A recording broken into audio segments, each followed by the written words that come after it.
Welcome to Pro Audio Profiles. I'm Brennan Decora, and on this show, we focus on techniques for inspired studio performances. Each week, I host experts from across the industry. Let's get started.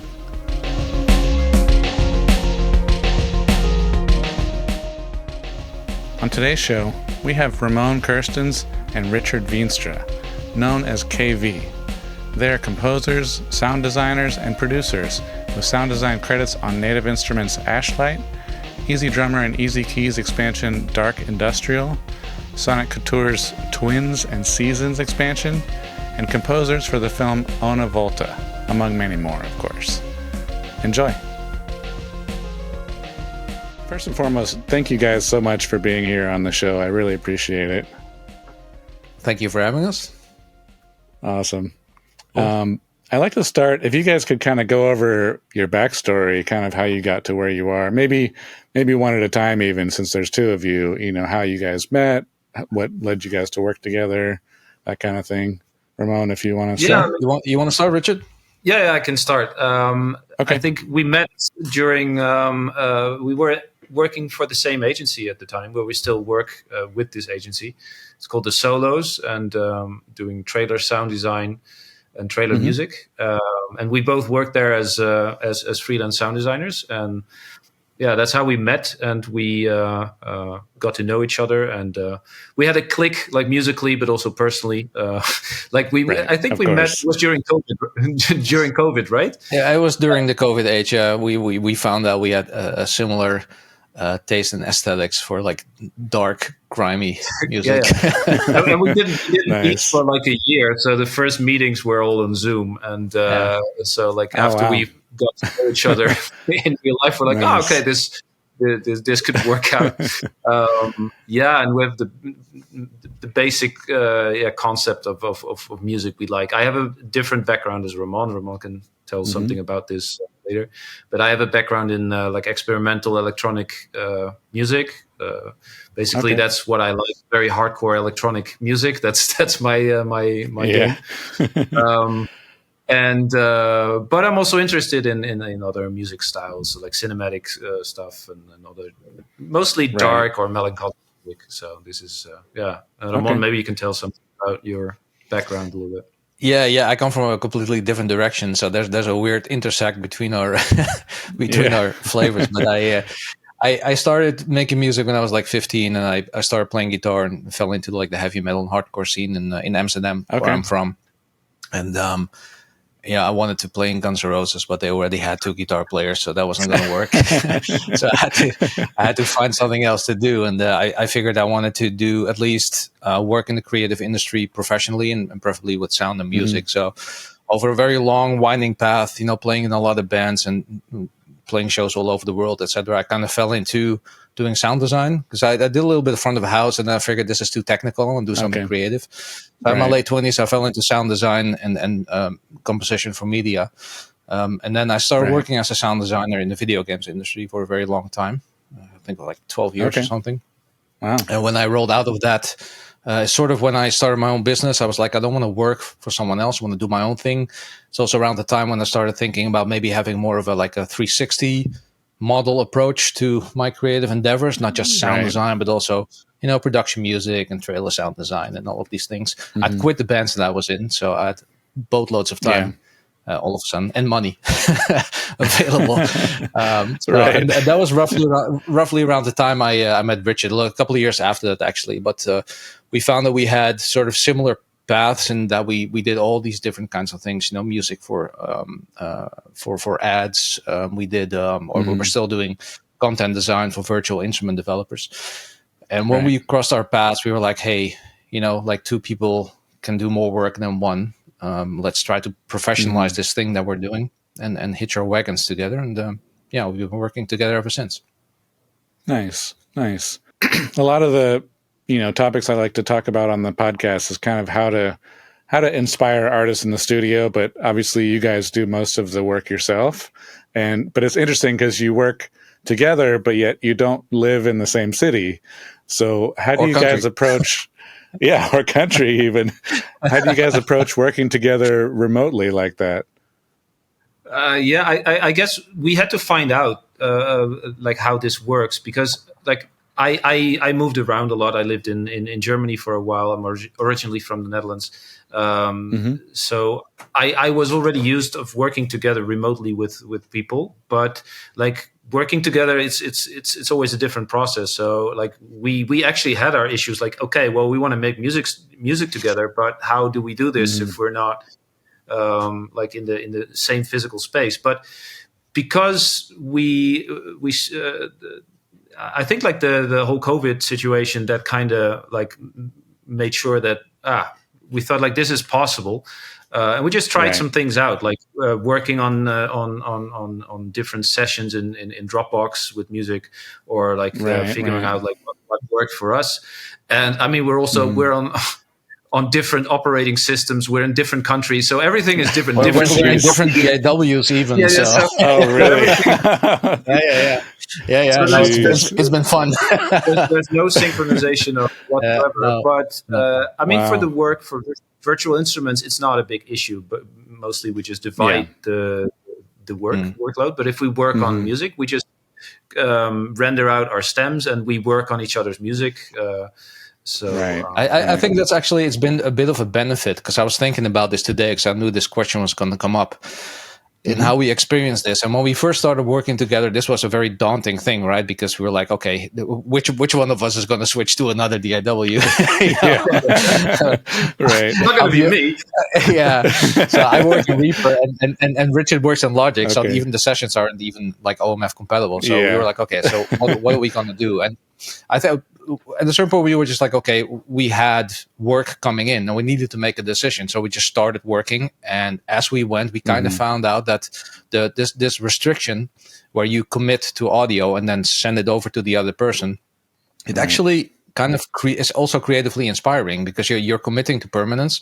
You're not constantly tweaking MIDI notes and switching out snare drums. This is the audio that you have to work with. So it also removes sort of like a second guessing from the working process, where you shoot over audio files to the other person. This is what you have. And of course, they'll be like, hey, can you abbreviate this or mix this a little bit different? But generally speaking, it actually solves a lot of problems for us, because there's no session incompatibilities. No, I don't have that plugin, that kind of nonsense. Right. So it's become a bit of a benefit for us as well. And in that kind of work that we do, the content development, mostly for virtual instrument developers, what they get from us are presets and audio files. So they will never notice that we are not on the same platform.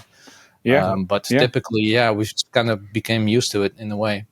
Yeah, and also in the beginning, we thought like, our music needs to have both our DNA integrated, so we have to go back and forth with sessions. And we ended up with like music that was like a bit of both, but like plus and compromise. Plus minus. It's like, this is not what we want. And we kind of discovered, we took a step back and said, like, listen to the music that we made, like individually. It's like, this is basically the same artist. I mean, it's basically the same idea.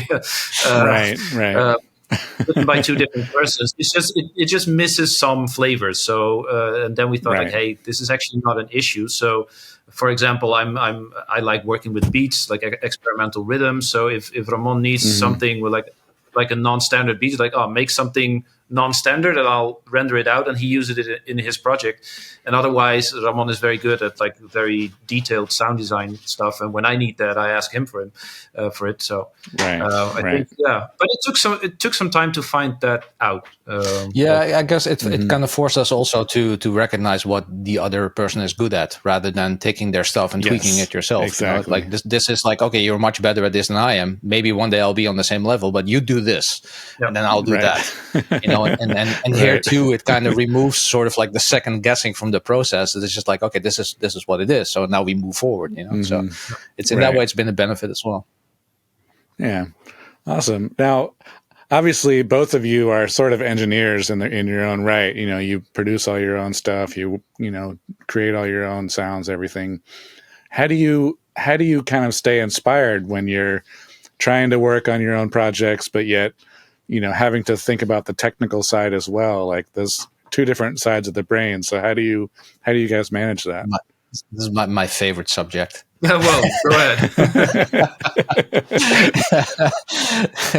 ahead. Like creativity and inspiration, and how to balance it, and how to get the imposter syndrome out of the room and keep yourself going. I've been Right. reading a lot on that over the last couple of years, because it's been my boon for the longest time. Like starting working professionally. I think also when you're in media composition, you are sort of expressing yourself creatively, but there is the audience, right? There is just the client who has ideas on what he wants to do. And I think I kind of got infected over the years worrying too much about the outcome rather than the process. And as I started noticing that and started like meditating on it, if you will, and reading on what creativity is and where inspiration comes from, I started finding my way a little bit. And I think Richard and I have sort of struck this sort of wave where we don't try to overthink what it is that we make. And I think that is how we managed to do this. Like, you know what needs to be done, so just do it. And if you have a bad day, just show up for work and make it. Don't second guess yourself. You know what the deal is. Right. And on other days where you feel inspired, you exploit that moment. Sometimes we go through periods where we will push a deadline back, like not towards a client, but for ourselves, because we're inspired by doing something else at that moment. But we just capitalize on it because we know that moment's not going to come back later, right? So I think you kind of flow with your own energy and try to not overthink things, I think is sort of the answer. Like, I don't know where inspiration comes from, right? It comes from the brain. Of course. And I think all you can do is sort of create circumstances where it comes out, even when you're under stress. So that's how we try to manage these things.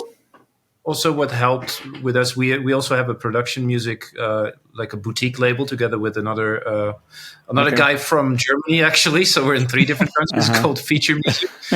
And I mean, we mainly do like production music for narrative media, mostly German radio.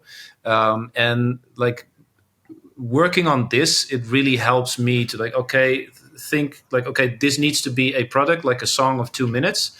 And not overthink what I'm doing. And I'm very sure that if I'm going to sit down every evening to compose, something will come out. Something useful will come out. It's very rare that I have a day that I'm like, this is not good at all. It's always useful for something. And this composing for production music, so to say, really helps me to put like a limit on what I do, and limit on revisions for music. And I think that kind of approach helps us on making music as well, like making fast decisions. Like, is this a nice beat? Okay, well, it's a nice beat, so then let's use it. And not going through snare drums and trying to fix something what like 99% of the audience doesn't give anything about. Yeah, I think it also comes a little bit with experience, right? Like as you progress through your career, you find that some of the things you've been like pondering on for like months, the audience doesn't even pick up on that. And once you realize that, you take it into your process and you learn to pick out the things that are important and which aren't. And you just kind of just step over it. So as Richard says, by putting out or by creating huge amounts of production music and just going through this process all the time, you kind of learn making snap decisions. And then if you, on top of that as well, recognize when you're inspired and create time and space for that, generally, we're good. You're not stuck in that sort of, thing. And what we really learned, like I think the last year, is focusing on minimalism, like reducing stuff in our productions. Because I used to be like a producer's composer, so to say, like putting nice things everywhere. But then all my mixes would be too crowded, and I think that's something I learned last year to minimalize the productions. And actually, it gives space to like the whole composition. It makes composition easier for me to focus on a couple of elements in music. Right. Yeah, and then obviously the obvious elephant in the room always is to take sufficient downtime, right? Which Richard is much better at than I am. But to carve out time in your agenda to it. Oh yeah, absolutely. Yeah, like my work is my hobby. So if I have a day off, I don't really have a day off. I'm just like noodling on the modular rig or whatever, Yeah. But I think it's like, to your question, like how do you balance these things? I think that one of the key secrets is to also remove yourself from the work environment in any way you can, so that when you do get back in there, the deadline is easier to manage because you're relaxed, but it'll also allow your creative side to come alive, to come out. And I think if you're constantly sort of like pushing that thing, then it's at a certain point just going to fall flat and nothing's going to come out anymore, right? So that's a big one for me as well. Exactly. Nice. One thing I just have to touch on, you guys worked on the Native Instruments Ashlight program. And in that program, there's, as you know, there's two different kind of sides and you can morph between the two. How did that come about? Was that just like your sound and your sound, or what was the idea behind that? Well, we're getting into NDA territory here. Okay, fine. I'm not sure to what extent we can answer that. I don't want to have an angry German person on the phone. That's okay. All right. No problem. But what was the creative impetus behind that kind of texture and that style that you went with? So if I remember correctly, like from what I can answer is that we were approached to come help. Like the concept was already there, right? And we were involved, as mentioned before, with the solo. So it was basically their thing, and we were just onboarded as sound designers. And like the low level explanation of that brief was, create an instrument that's good for cinematic and underscoring, or cinematic underscoring, I should say. So in our process, picking sounds to record, we already went with that idea in mind into the studio. And you come across all the obvious things like bowing stuff and rubbing stuff. And there's a good video actually that like we did a how it's made sort of video with Native Instruments that you can find online. If you Google Ashlight the solos, you'll find it. And there we give a good explanation on how we found all of these sound sources. We did all kinds of sound manipulation and stuff. And one of the big things with putting stuff in a granular instrument is to have WAV files that have a lot of interesting spectral content, right? So just plucking a string isn't enough. You want to pluck a string and then have it resonate and maybe bend a little bit. And you want all of these happenings in a WAV file that you, when you put it in the engine, you have all these different playheads that trigger the granular instrument. They all trigger something different. And that's how you get like interesting soundscapes. So that was an important part in finding sound sources. Yeah, I think like projects like these, they have like three stages. It's the initial recording process. So we pick sounds that we think is interesting for an instrument like this. In the case of Ashlight, like we wanted to have like some dark sounding material, and then the second part is like processing sounds, because you're not gonna put like a bowed cymbal just as is in a granular engine. So it's really like producing a cymbal and making it fit for that specific engine. But if we're working for other instruments that involve different processes. And then the third stage is like the preset design. So we have all the material in the instrument, and then we design presets for this. And, right. So, nice. But in all these three elements, we have in the back of our mind, like what does it need to be? So it all starts with a good brief. That's with all the projects that we do. Of course. We want to make sure that the brief is like on point, and that we exactly know what we have to do during the whole process. I just want to take a quick break and tell you about my free guide, The Art Method, the Advanced Recording Toolkit. In it, I share the details of how you can get pro studio results from your home studio. I've believed for a long time that it's the cooking, not the kitchen. If you can learn some of the advanced methods for getting great results in the studio, you can do it in any studio. I skip the basics and dive into the more nuanced info you need to level up the quality of your home studio recordings. Check it out now at brendandecora.com/art. And now, back to the show. Now, obviously, the evolution of sound design and even virtual instruments is going a long way, and more and more creativity ties into creating these things. How do you see the role of sound design evolving with advancements in technology? Big one. Jeez. Yeah. I mean, that's a good question. I mean, I've given it some thought. I don't know. I mean, Rich and I haven't really spoken about this a lot, other than sort of the virtual instrument development endeavor that we have. It does come up sometimes. Now, where's the industry going to go? Right. So I mean, obviously AI is a big thing, but Right. I'm just over the AI discussion because nobody knows where it's going to go. You have people Yeah. who are like super alarmist, and you have can't people who are super influence it. naive.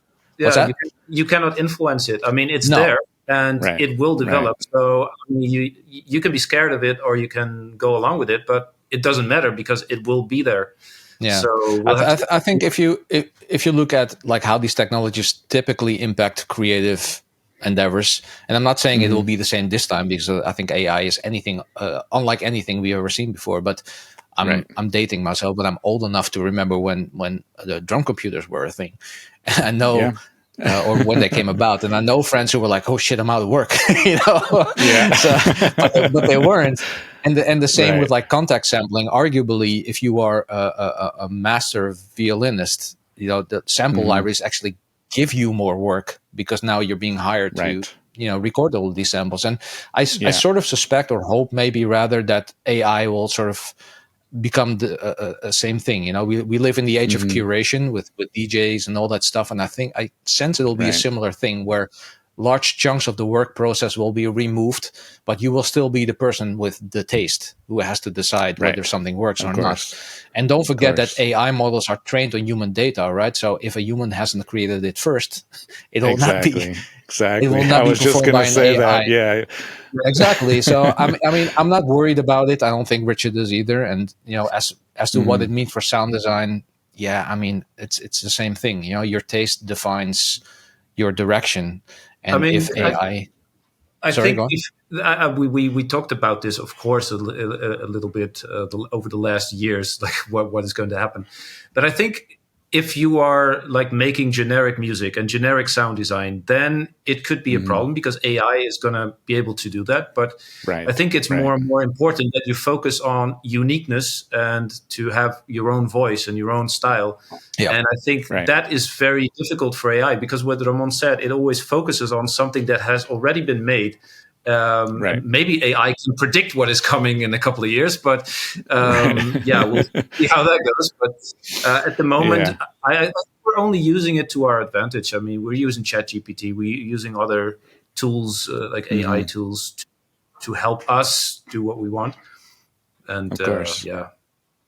No, so I was going to say I think it'll ultimately make the human experience when it comes to creative interaction. It'll make it better inherently, but on the other side, it'll also have an impact on your potential income. And as Richard mentioned, I think especially nowadays we already have sort of adopted a 360 model where we don't just do one thing; we do all kinds of stuff.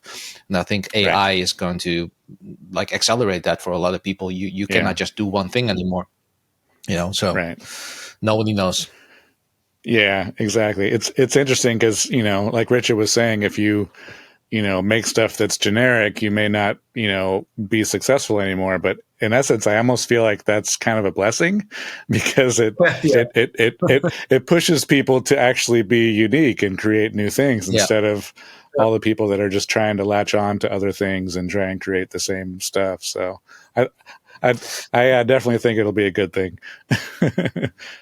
I hope so. Yeah, whether we'll be around to witness it, I don't know, but we'll see about that. Right. And next question is, how do you, sort of similar, but how do you push the boundaries of what's possible in sound design and technology? Ooh, that's an interesting question. These are good questions, Brendan. I think what for me personally, what triggers me if I see something or I hear something that someone's made, like an artist, or I hear a new album, and I'm like, shit, how did he or she did this? I want to be able to do this myself as well. I'm gonna like reverse engineer. It's like I want to be able to do this. So that really triggers me, and try to use that in my own music. So I've got a very broad taste in music, so it could be any kind of music. I'm in a bar and I listen to some Spanish music, and it's like, oh, this is actually interesting. Like, how can I use this to my own advantage? How can I use this in my own music? So I think it's being always open for like input. I think that helps to constantly create new things. and also like keeping up with technology. So I love like watching like nerd blogs and seeing what kind of new modular synthesis is going on, and how can we use that maybe for a virtual instrument, or how can we use those processes in our music.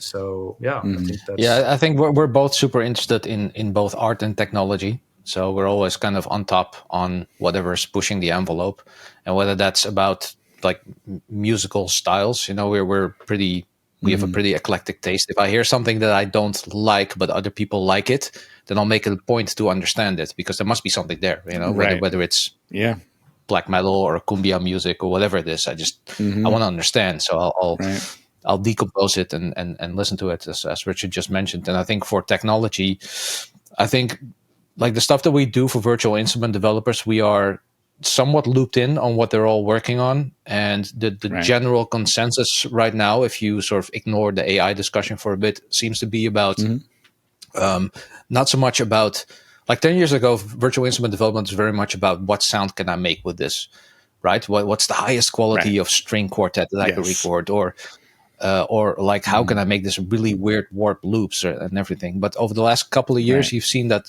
there's been sort of a shift towards the emphasis on not so much what comes out, but what is the type of human interaction with this instrument, with this, you know, like how can I make music making easier, or how can I do it in ways that are unconventional, like this XLN Live plugin is a good example. I'm not sure if you've seen this one. It's like it's a sequencer by XLM, but it comes with an app where you do field recording and automatically upload it to their servers, which is a whole different license agreement debate that we can have. But you upload it to the servers, and it gets implemented in the app, chopped up, and you can make instant beats with the stuff that you found, right? So this is not so much about is the quality of sound that's going to come out interesting. This is about the interaction of you with the instrument and how you approach music making. And there's all these kinds of like little interesting ideas coming about that are much more about how you make music rather than what type of music you make. So I think that's sort of where the industry seems to shift towards, and that in turn also influences us as sound designers, you know, where 10 years ago we were focused on making like big, huge trailer hits for ad agencies. They now ask for much more like quirky, alternative sort of stuff. So there's a lot of movement always going on. And we're, like Richard said, we're trying to be on top of this all the time to see what's current. Exactly. And then looking back, what has been the most valuable lesson you've learned throughout your careers? Ooh. You go first on this one, Richard. Well, a valuable lesson for me personally, we briefly touched on this already, is like a free time for me. Because like a couple of years ago, I was like stuck. It's like I don't know what to do, and I was working a lot. And for me, it was like a radical change. Like I struggled a lot with like stress and anxiety, and like we all probably do. Like if you're in the creative industry, that's on your forehead. Like okay, that's what you are. So, and I thought like I need less stress in my life, and to be able to be more creative and more productive. And I kind of like limited myself. Really, like weekends are off, and I started with this like 4 or 5 years ago, and Ramon really had to get used to this. Like, why doesn't he respond to my WhatsApp? He's super serious about his weekends, man. Like, if I have an idea, it'll have to wait until Monday. It's a nightmare sometimes. I'm very rigid. I mean, I am available, so he can call me, right? So, but this is really important to me because I need to recharge my battery, and the weekend is a good option. I go hiking into the mountains, or I do other stuff. But that means for me that on Monday morning, I'm like, oh, I'm full of energy. I can do whatever I want. And I do that on a macro level. So I make sure that once in a while I have a week off. I'm not working. On like a semi level, like weekends are off. But also during the day, I make sure that this is why I love living in Spain, because I can split my day into two, because I work in the mornings and do some like editing work, emails, whatever, and then take like a siesta, like 2-3 hours of break, and I'll recharge, and I have enough energy to do something completely different at the end of the day. I know that this is completely personal, and this doesn't work for everybody, but for me, this is a thing that really works. And I just know that when I do my days like this, I'll be super creative in these few hours that I have in the evenings. Mm-hmm. And and that I'm staying full of like creativity, and I'm more productive than when I would work like 8 hours on the same thing. Right. Exactly. And my mind wouldn't be able to do that, because after 2 hours I'm bored of doing stuff. So, exactly. Yeah. What about you, Ramon?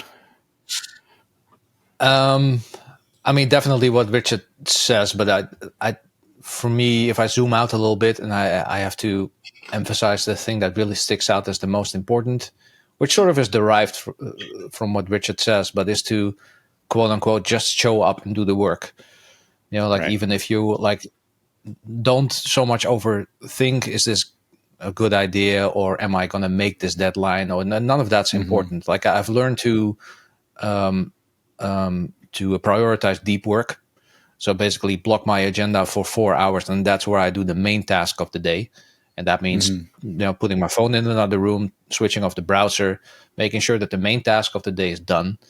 And around that, of course, there's emails to answer and all kinds of other stuff that you need to do, but sort of just show up and do that. And then usually all of the other stuff will either resolve itself by time, or through me being done with the main task and having a clear mind to do that.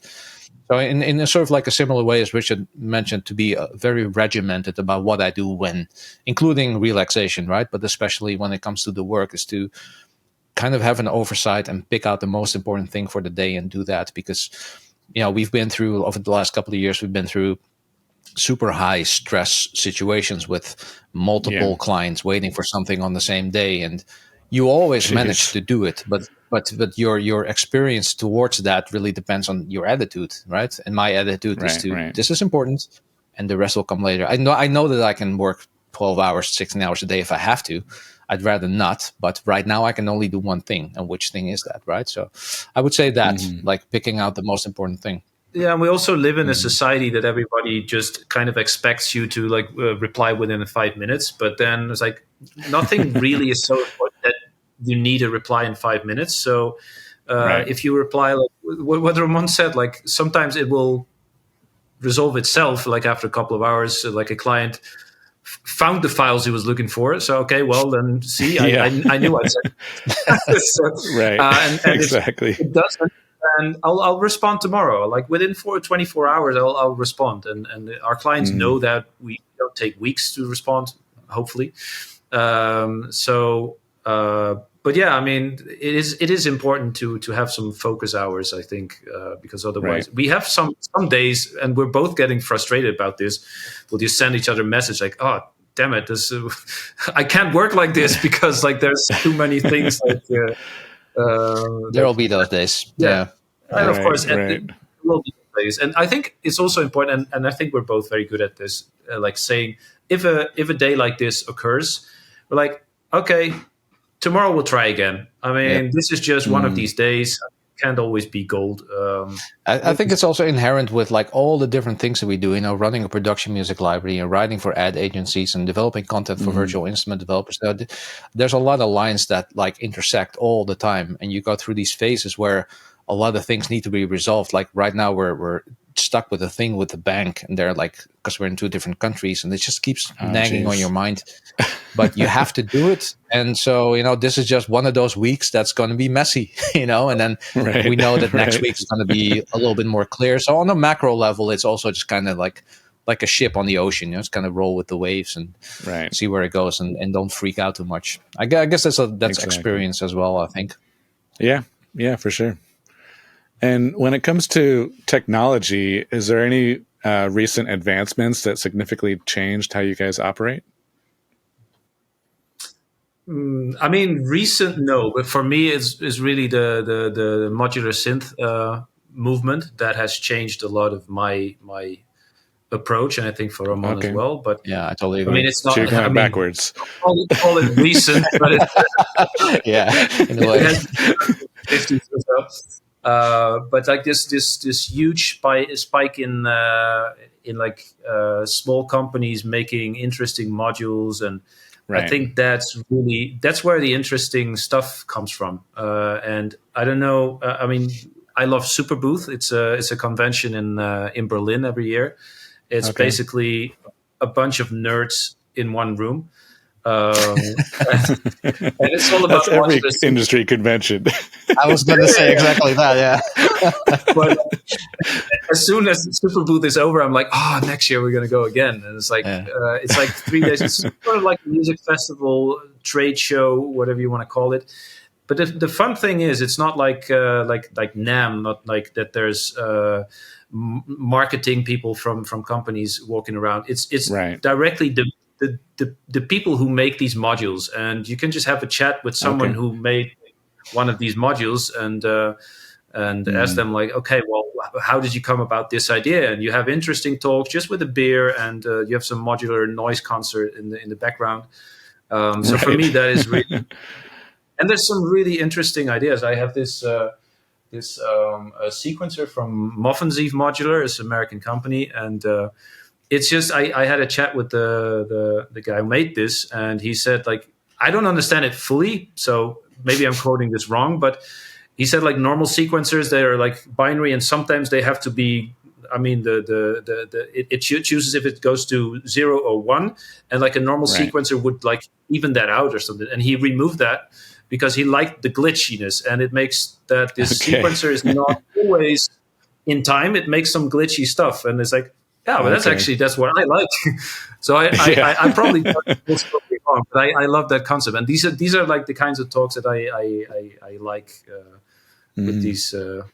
With this modular synthesis, it's not about making a product that will sell well. It's about making a product that's interesting, which allows you to do interesting stuff with it. I totally subscribe to Richard. For me, also using modular synthesis, although maybe for a slightly different reason, is that it really taught me to, like whenever you repatch something, it'll never sound the same again, right? So you're trying to capture lightning in a bottle, and so when you write music on a modular or you're doing a sound design, it happens right there and then when you record it, that's it. That's what you have.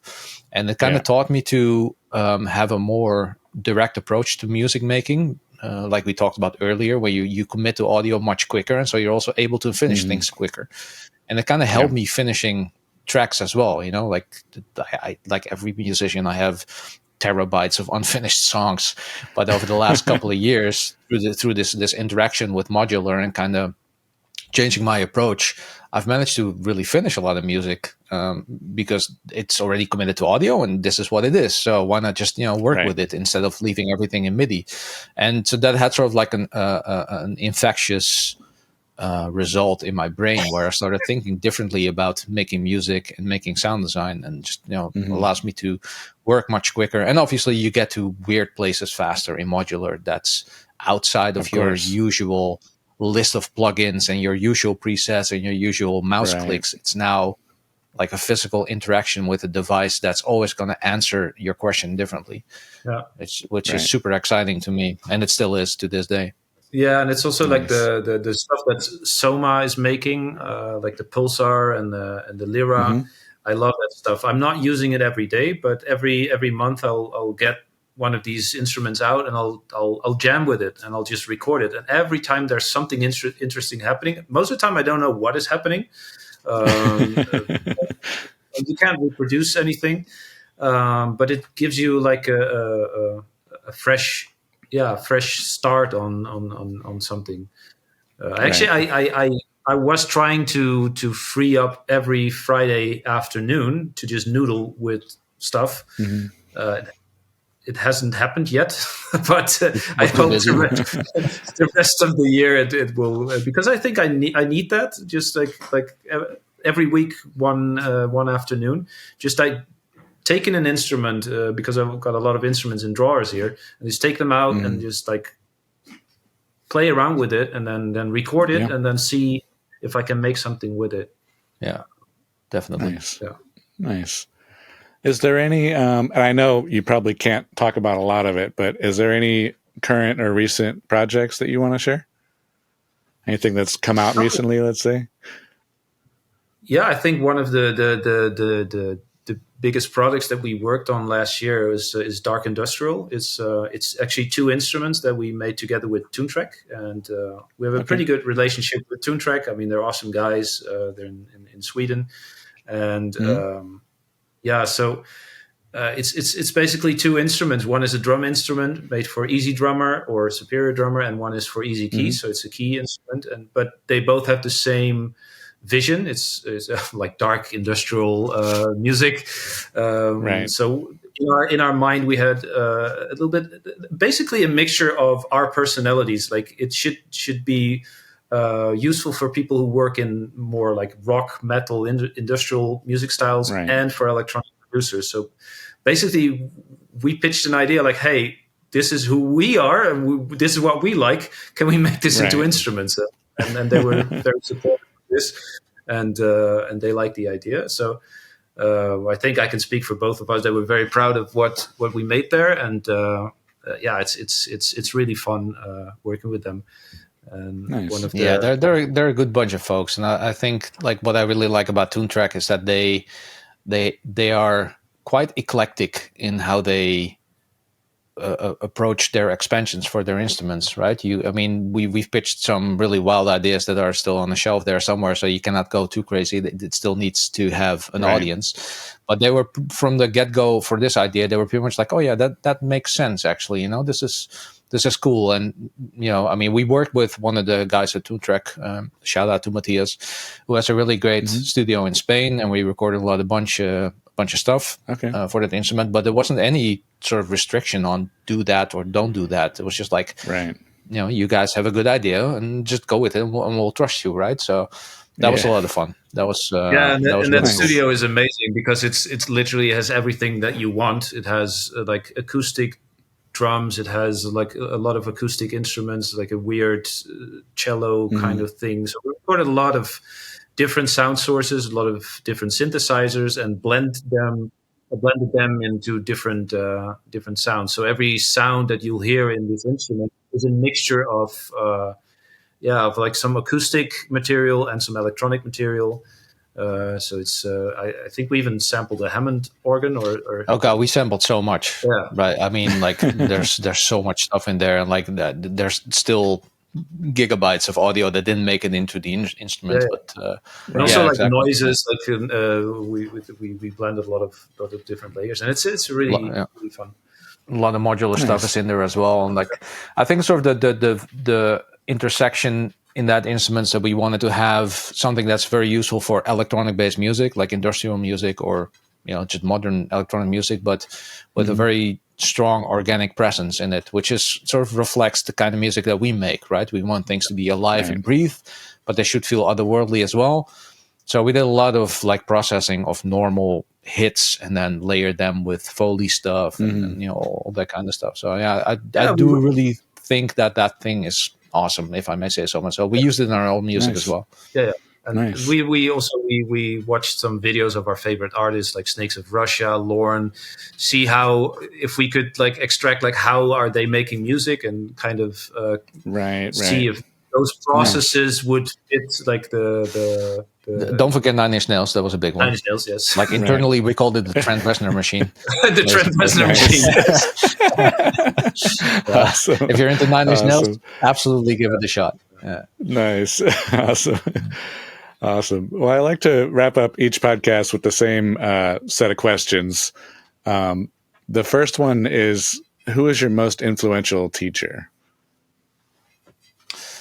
You go first, Richard. I don't know. Okay. Do you mean like somebody that inspires you, or like an actual physical person that taught you, or anything? Either one. Either one. Yeah.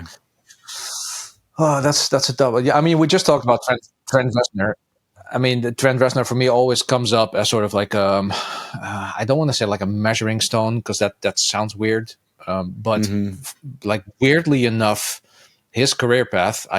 Obviously he has a way better career path than I will ever have, but I mean, we're both like the old rock, metal, whatever guys falling into like cinematic electronic music, and I think an important thing for me about how he approaches music making is that he's very what's the word in English? Like very self-forgiving. Like this is how I feel and this is what I make, and it just comes out and that is what it is, right? And I got caught on to Nine Inch Nails like from the very first album, and I was immediately drawn to it. I've always loved it, and then when he started developing more towards his cinematic angle, that was around the same time that I decided I wanted to make music for media. So I kind of fell into that aesthetic as well, because it was reminiscent of my own development as an artist. So I think in that sense, I think he's influential to me, because he's somebody that I can look at and go like, oh, it's okay if this is what I like. It's okay if I want to make,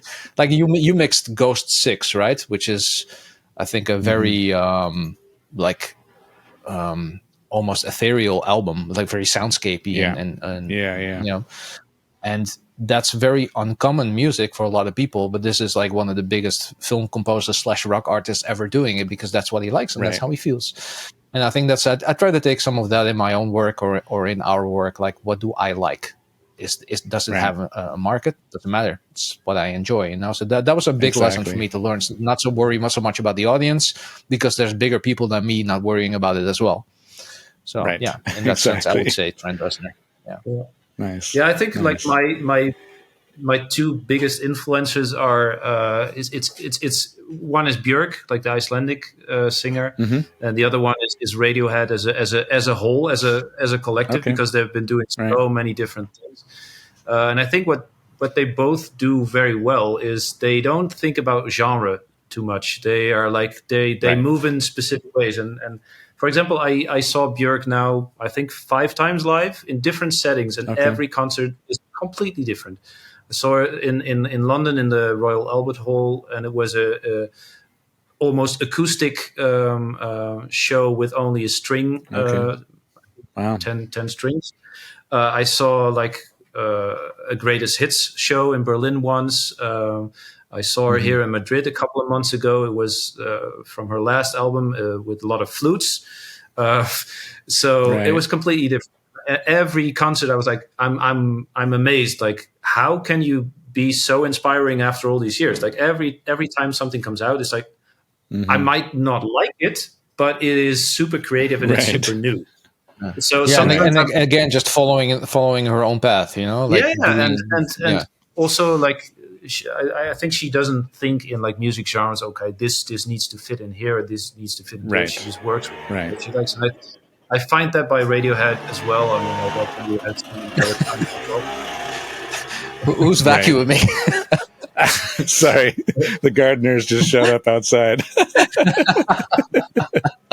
All right. I think like with Radiohead as well, I've seen them a couple of times, and every concert is amazing. And then I saw Tom York in Berlin once, and it was just like it was an amazing experience. Only electronic music, and now they're doing with the Smile. I'm going to see them in a couple of months here in Spain. I might join you actually. And Johnny Greenwood, like this whole collective of Radiohead, they're like it's amazing what they do. So they both have been like very influential on my music. Right. Nice.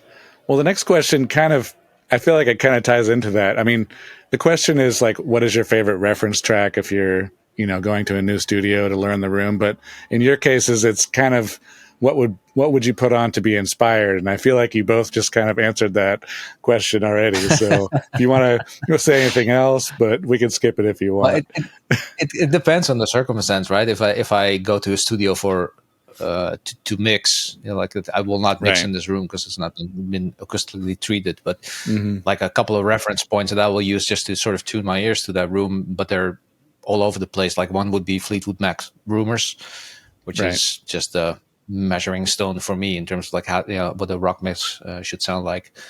But to get like inspired by and something I want to hear on a big system to kind of feel the vibe, I would say for me that's a lot of Lorne's work, the electronic artist. I mean, he makes some of the most interesting mixes, and like his mixes and the sound design are the same thing, right? The way he sets up his tracks, and like he really composes with frequencies. I mean, we all do, but I mean, like literally, he will like carve and mold all these different sounds, and everything has a place, and every track is just so intricate. And there's a couple of specific songs, like Acid Rain is his biggest hit. That one just sounds amazing. But Silhouettes is another song that just tugs on my heartstrings every time I hear it. So these are like cues. If I'm in the studio and I want to like feel the system without critical listening, that's the kind of stuff that I'll play. Yeah.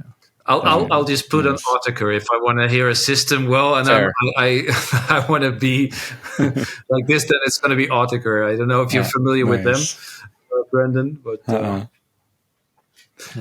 they're an English electronic music duo. They've been around since the 90s, I guess. Okay. Yeah, definitely. Okay. Yeah. Sort of we'll drop some links in the show notes. Yeah, definitely.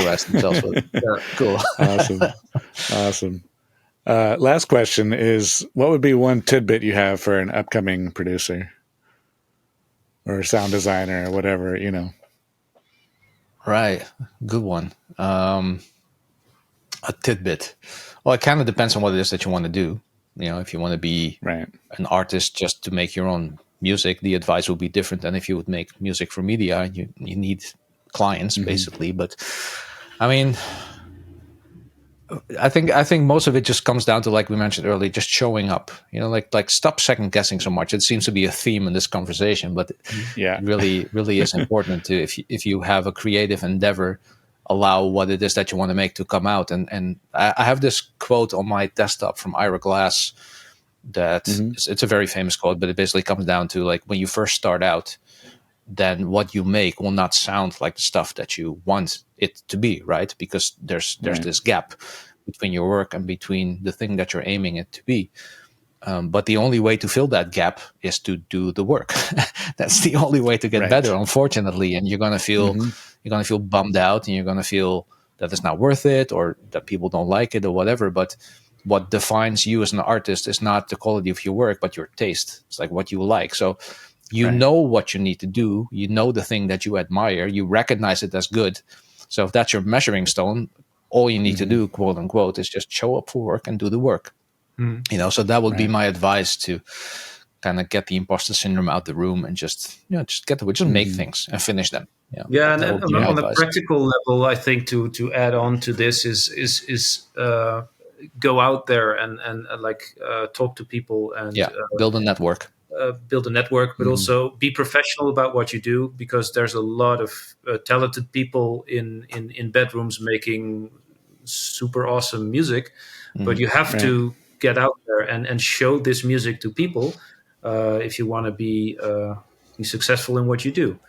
I think that's also very important. Definitely, and very often also what I found in my career is that the difference between people that are really, really good at what they do, but they're not successful, and people who are good at what they do, but they are successful, is simply because one is a nice guy or person, and the other isn't very much, you know? So I think if you are specifically doing sound design and composition for media, then the extra advice would be to just be pleasant to work with.